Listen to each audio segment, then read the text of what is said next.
Beijing has gained political control over the WHO. Commentary. The World Health Organization serves as the directing and coordinating authority on international health work. According to its organizing principles, it connects 194 member states, partners, and people to promote health, keep the world safe, and serve vulnerable populations. U.S. voluntary funding given to the WHO has dwarfed China's contributions, yet China exercises outsized influence on the WHO. On January 20, 2025, U.S. President Donald Trump signed Executive Order 14155, formally announcing the intent to withdraw the United States from the WHO. The United States formally completed its withdrawal on January 22, 2026.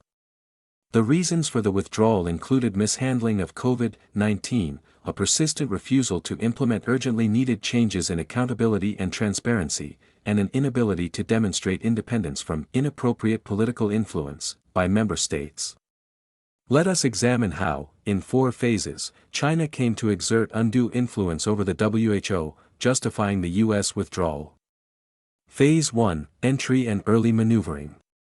China's engagement with the WHO began even before the country's formal entry.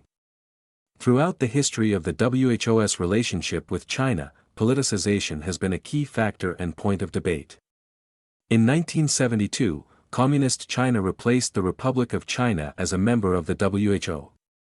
From the beginning, the Chinese Communist Party viewed the WHO not simply as a health body but as a geopolitical arena.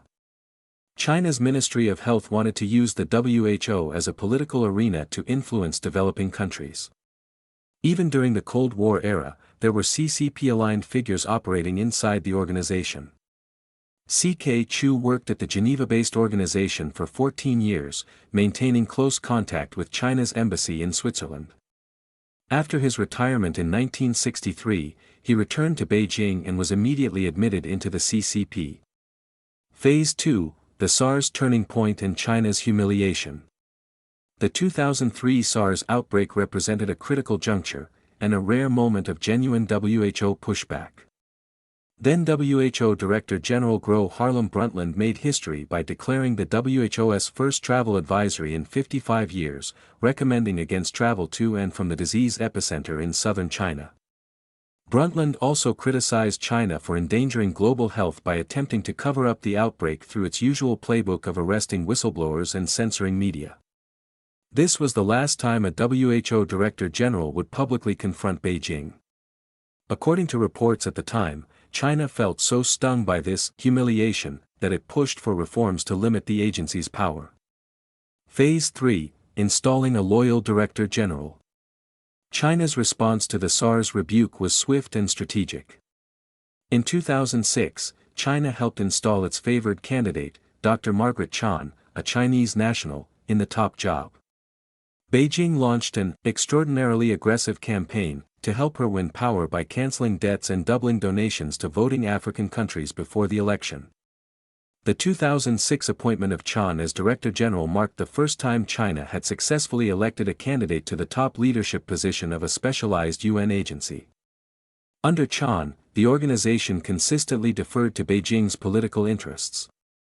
Chan's 2 mandates were marked by some polemics at the time of Ebola, a strange episode of praise for North Korea's health system, and several stands against Taiwan for not respecting fully the CCP's One China principle. Chan also restructured the WHO's election mechanics. She introduced new, FIFA-style, secret ballot voting rules to give countries vulnerable to diplomatic pressure the same voting power as richer countries. China paid far less to the WHO than other major countries. Instead, it plowed its money into cutting private deals with small voting countries. Phase 4: Locking in Control, the Tedros election. When Chan's tenure ended, China repeated its electoral playbook, this time for a non-Chinese candidate who would nonetheless reliably serve Beijing's interests. China was an important ally of Tedros in the WHO's Director General election in 2017. Months before the election, Tedros was invited to speak at Peking University, where he called for stronger cooperation between China and the Global South on health issues. Tedros was elected to head the WHO with Chinese behind-the-scenes support, reflecting China's close relationship with Ethiopia's capital, Addis Ababa, which had become China's bridgehead in Africa. African nations, many of them heavily indebted to China through Belt and Road loans, voted overwhelmingly for Tedros. Beijing has leveraged its development practices through its Belt and Road Initiative, which relies on predatory loans to gain influence over other countries.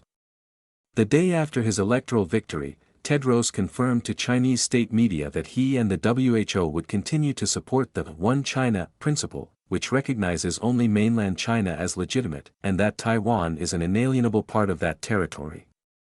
How Chinese influence was operationalized.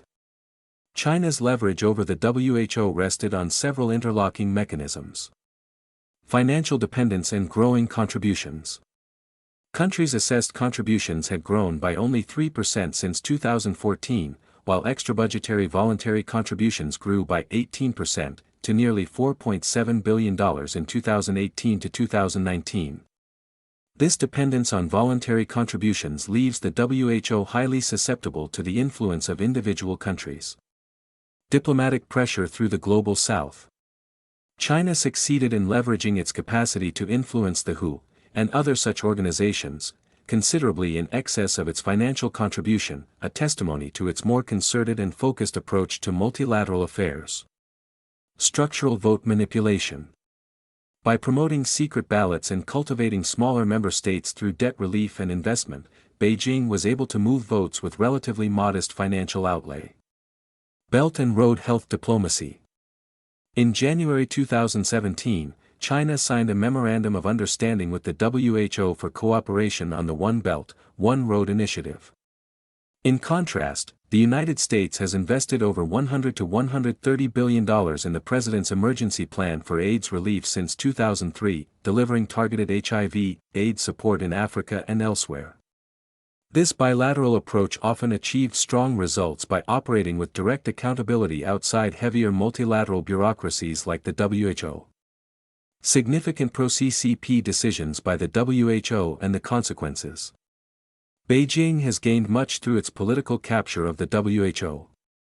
Suppression of Taiwan's participation. Since China acceded to the UN in 1971, it has periodically blocked Taiwan's WHO membership.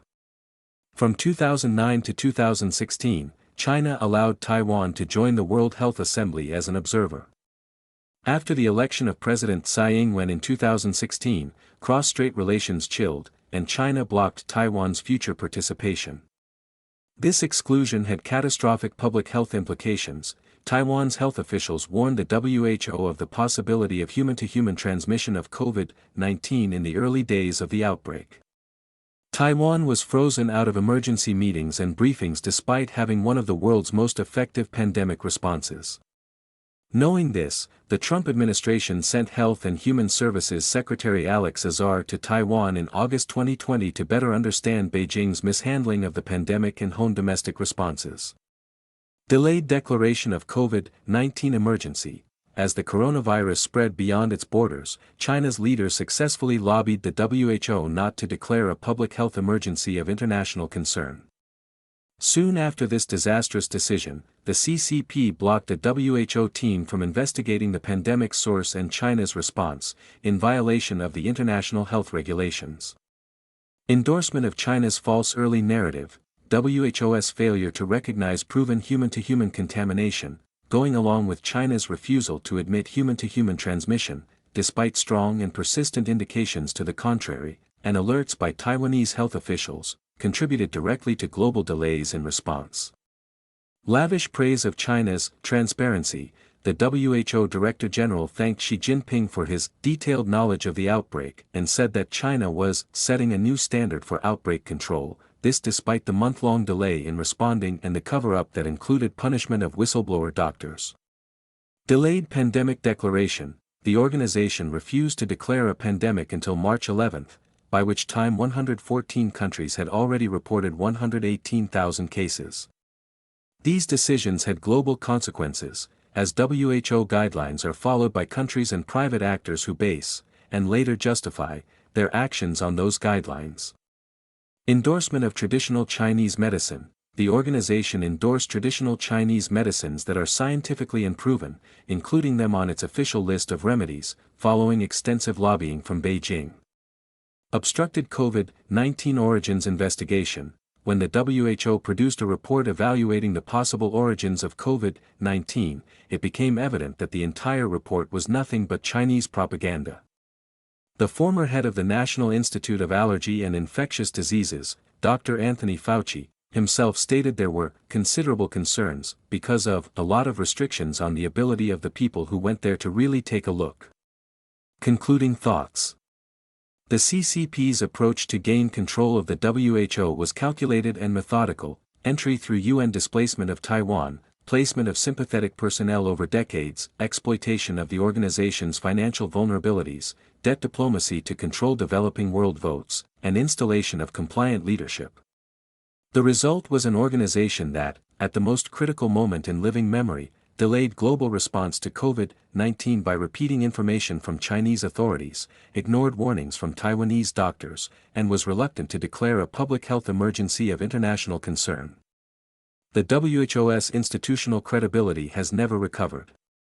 Trump's decision to leave and end U.S. subsidies to the politically corrupted WHO was entirely justified.